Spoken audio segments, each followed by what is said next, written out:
El día de los torneos pasé por la morería. El día de los torneos pasé por la morería y vi una mora lavando al pie de una fuente fría. Y vi una mora lavando al pie de una fuente fría. Apártate, mora bella, apártate, mora linda, dejad que beba el caballo de esas aguas cristalinas.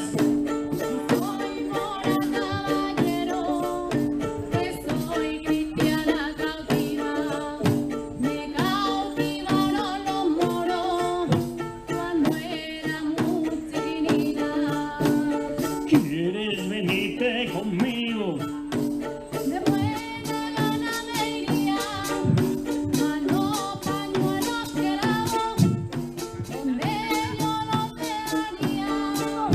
Los de seda y los de hilo, aquí en mi caballería, y los que nada valieran, la corriente llevaría.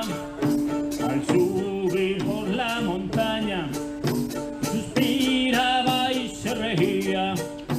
Al subir por la montaña, suspiraba y se reía.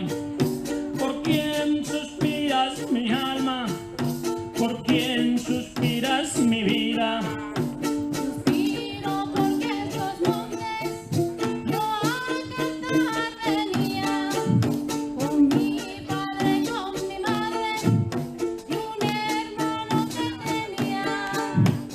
¿Cómo se llaman tus padres? Mi hermano Juan de la Oliva, Virgen Santa, lo que oigo, Virgen Sagrada María.